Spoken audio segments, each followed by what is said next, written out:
বগুড়া ৬ আসনেও জমা দেওয়া হবে বিএনপির ভারপ্রাপ্ত চেয়ারম্যান তারেক রহমানের মনোনয়নপত্র। আরও জানাতে সরাসরি যুক্ত হচ্ছেন ফরহাদুজ্জামান শাহী। বিএনপির ভারপ্রাপ্ত চেয়ারম্যান তারেক রহমানের পক্ষে কি মনোনয়নপত্র জমা দেওয়া হয়েছে?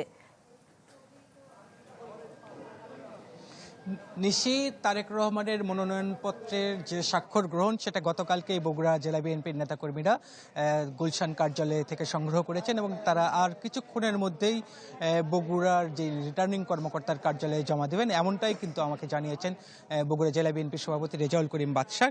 এখনই এর মধ্যেই কিছু নেতাকর্মী জেলা রিটার্নিং কর্মকর্তার কার্যালয়ে এসে পৌঁছেছেন, তবে জেলা বিএনপির সভাপতি এখন পর্যন্ত কিন্তু কার্যালয়ে আসেননি। তবে এরই মধ্যে বেশ কিছু তাদের নেতাকর্মী যেমন এসেছেন, তো সাংবাদিকরাও এর মধ্যে এখানে এসে পৌঁছেছেন। আমরা যতদূর জানতে পেরেছি যে 1টা থেকে 2টার মধ্যে আসলে মনোনয়নপত্র দাখিল করা হবে এবং তারপরে তারেক রহমানের পক্ষে জেলা বিএনপির সভাপতি মনোনয়নপত্র জমা দিয়ে সাংবাদিকদের সাথে কথা বলবেন।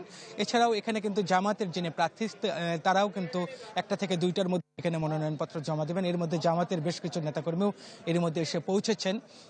আমরা যেটা শুনতে পেরেছি তারাও 2টার মধ্যে এসে পৌঁছাবেন। এছাড়া এখানে আরও বেশ কিছু প্রার্থী মনোনয়নপত্র তুলেছেন, তারাও এখানে আজকে বিকাল 5টার মধ্যে মনোনয়নপত্র জমা দেবেন। একই সাথে বিএনপি চেয়ারপারসন বেগম খালেদা জিয়া বগুড়া 7 আসনে অর্থাৎ গাবতলী শাহজাহানপুর আসনে তিনি এবারের মনোনয়নপত্র তার পক্ষে জমা দেবেন গাবতলী উপজেলা বিএনপির নেতাকর্মীরা। বেলা 4টায় গাবতলী উপজেলা নির্বাহী কর্মকর্তার কার্যালয়ে বেগম খালেদা জিয়ার পক্ষে মনোনয়নপত্র জমা দেবেন। বিএনপি নেতাকর্মীরা বলছেন যে বেগম খালেদা জিয়া এবং তারেক রহমান বগুড়ায় নির্বাচন করায় এর মধ্যে উৎসাহ উদ্দীপনা বেড়েছে এবং বগুড়াকে তারা বিএনপির জন্য একটা গুরুত্বপূর্ণ জায়গা এবং এখানে তারা সহজেই বিজয়ী হবেন, এরকমটাই কিন্তু বিএনপি নেতাকর্মীরা আমাদেরকে বলছেন। নিশ্চিত মুহূর্তে সেগুনবাগিচা বিভাগীয় কমিশনারের কার্যালয় থেকে আমাদের সাথে যুক্ত হচ্ছেন রাফিউল ইসলাম লিংকন। যেমনটি আমরা এর আগের খবরেও জানাচ্ছিলাম যে ঢাকা 17 আসনে বিএনপির ভারপ্রাপ্ত চেয়ারম্যান তারেক রহমানের পক্ষে মনোনয়নপত্র জমা দেওয়া হয়েছে। এখন সবশেষ আর কারা মনোনয়নপত্র জমা দিয়েছেন জানাবেন আমাদের।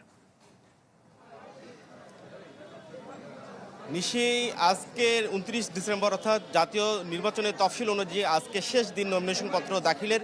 সে হিসেবে আমরা কিন্তু বিভাগীয় কমিশনারের কার্যালয় অর্থাৎ ঢাকার প্রায় 20টি আসনের মধ্যে 13টি আসনে নমিনেশন দাখিল করা হচ্ছে এই কার্যালয়ে এবং আমরা সকাল থেকে দেখছি বিভিন্ন প্রার্থীদের পদচারণায় তাদের সমর্থকদের নিয়ে নেতাকর্মীরা কিন্তু উপস্থিত হচ্ছেন বিভাগীয় কমিশনারের কার্যালয়ে। এরই মধ্যে ঢাকা 17 আসনের তারেক রহমানের অর্থাৎ জাতীয়তাবাদী দল বিএনপির পক্ষে আব্দুস সালাম বিএনপি চেয়ারপারসনের উপদেষ্টা, উনি তার নমিনেশন দাখিল করে গেছেন। এছাড়া ব্যারিস্টার আরমান ঢাকা 14 আসনের প্রার্থী জামাতের প্রার্থী, তিনিও নমিনেশন দাখিল করেছেন। এছাড়া আরও অনেক প্রার্থীরাই আসছেন। তবে যারা ছোট দল অর্থাৎ তারা অভিযোগ করছেন যে নমিনেশন দাখিলের যে আচরণবিধি রয়েছে সেখানে বড় দলগুলো সেই আচরণবিধি মানছেন না, এমন অভিযোগও করছেন।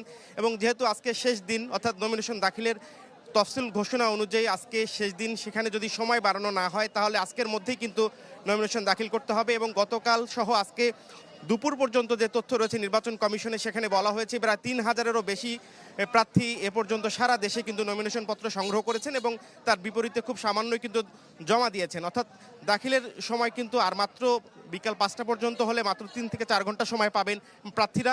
আমরা প্রার্থীদের কাছে অনেকেই শুনেছি যে এই হলফনামা সহ প্রায় 11টি তথ্য অর্থাৎ 11 ধরনের কাগজপত্র সহ তথ্য জমা দিতে হয় এই প্রার্থীদের নমিনেশনের সঙ্গে। এটি অনেক বড় প্রক্রিয়া, সেই প্রক্রিয়া সম্পন্ন করে বিকালের নাগাদ জমা দেওয়া অনেকের পক্ষেই কষ্টসাধ্য, তাই অনেকেই ব্যক্তিগতভাবে বা দলীয়ভাবে নির্বাচন কমিশনে আবেদন জানিয়েছেন যেন নমিনেশন দাখিলের সময়সীমা কিছুটা বাড়ানো হয়। নির্বাচন কমিশন যদি সেটি মানেন বা সে দাবি রাখেন তাহলে হয়তো বা আবারও সময় বাড়ানো হতে পারে। তবে প্রার্থীদের মধ্যে থেকে আমরা যে আনন্দ উচ্ছ্বাস দেখছি তাতে নির্বাচনের যতই সময় ঘনিয়ে আসছে তাদের মধ্যে এই উদ্দীপনা বা আকর্ষণ বা এই যে উৎসবমুখর পরিবেশ নির্বাচন কমিশন সহ সারা দেশে বিরাজ করছে, এটি জাতীয় নির্বাচনের জন্য একটি বড় ইতিবাচক প্রভাব ফেলবে বলে মনে করা হচ্ছে। এই ছিল বিভাগীয় কমিশনের কার্যালয়। ধন্যবাদ আপনাকে। আমরা দেখতে পাচ্ছি এই মুহূর্তে শফিকুল ইসলাম সবুজ যুক্ত হয়েছে নির্বাচন কমিশন কার্যালয় থেকে। সবুজ, নির্বাচন কমিশন কার্যালয়ে কারা মনোনয়নপত্র জমা দিচ্ছেন আজকে? এবং লিংকন যেমনটি জানাচ্ছিলেন যে আচরণবিধি লঙ্ঘনের একটি কথা বলছিলেন, আপনার কাছে এই ব্যাপারে কোনো খবর আছে কিনা? ঢাকা 15 এবং ঢাকা 17 এই দুইটি আসনের রিটার্নিং কর্মকর্তার ঢাকা 15 এবং ঢাকা 13 নির্বাচনী কর্মকর্তা অর্থাৎ রিটার্নিং কর্মকর্তার কার্যালয় হচ্ছে এই নির্বাচন কমিশনের প্রধান কার্যালয়ের পেছনের যে ভবনটি, ইটিআই সেন্টার যে ভবনটি রয়েছে এই ভবনে।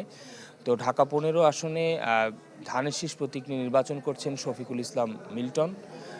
যিনি কিছুক্ষণ আগে মনোনয়নপত্র জমা দিয়ে গেছেন এবং তার প্রতিদ্বন্দ্বী হিসেবে নির্বাচন করার ঘোষণা দিয়েছেন জামায়াতের আমির ডাক্তার শফিকুর রহমান। তার পক্ষে কিংবা তিনি এখনও তার যে মনোনয়নপত্র রয়েছে তা এখনও জমা দেননি। তো শফিকুল ইসলাম মিল্টনের কাছে গণমাধ্যমের প্রশ্ন ছিল যে বাংলাদেশের বড় একটি রাজনৈতিক দলের প্রধানের সাথে আপনি প্রতিদ্বন্দ্বিতা করছেন, সেই অঞ্চলে নির্বাচনের যে পরিবেশ কিংবা নির্বাচনের যে লেভেল প্লেইং ফিল্ড তা কেমন রয়েছে বা আপনি কেমন বোধ করছেন। তিনি বলেছেন যে জনগণ যাকে নির্বাচিত করবেন সেই পথে একজন প্রার্থী হিসেবে তিনি মেনে নেবেন এবং তিনি বলেছেন যে তার এলাকার যে নির্বাচনের পরিবেশ তা সুষ্ঠু এবং শান্তিপূর্ণ এখন পর্যন্ত রয়েছে এবং যাচাই বাছাই শেষ হওয়ার পরে যখন প্রচারণা শুরু হবে তখন নির্বাচন কমিশন পুরো পরিবেশ শান্তিপূর্ণ রাখবেন এমন বিশ্বাস তিনি করছেন।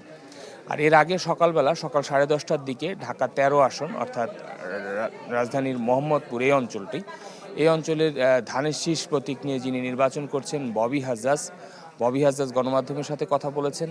তিনি বলেছেন যে গণপ্রতিনিধিত্ব আদেশ যেটি করা হয়েছে সে আদেশে যে জোটে যাওয়ার পরও কোনো প্রার্থী তার দলের প্রতীকে নির্বাচন করতে হবে কিন্তু জোটের মূল প্রতীকে নির্বাচন করতে পারবেন না। এই নিয়ে তিনি আসলে এক ধরনের ক্ষোভ প্রকাশ করেছেন এবং তিনি স্ট্র্যাটেজিক্যাল কারণেই তার দল থেকে পদত্যাগ করে ধানের শীষে অর্থাৎ বিএনপির যোগ দিয়ে ধানের শীষ প্রতীকে নির্বাচন করছেন।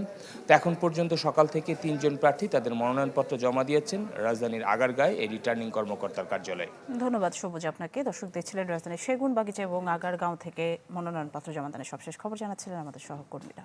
রোজকার সাধারণ খাবার এখন হবে অসাধারণ। প্রাণ স্বাদের মশলা, স্বাদ বাড়ায়, ঘ্রাণ ছড়ায়।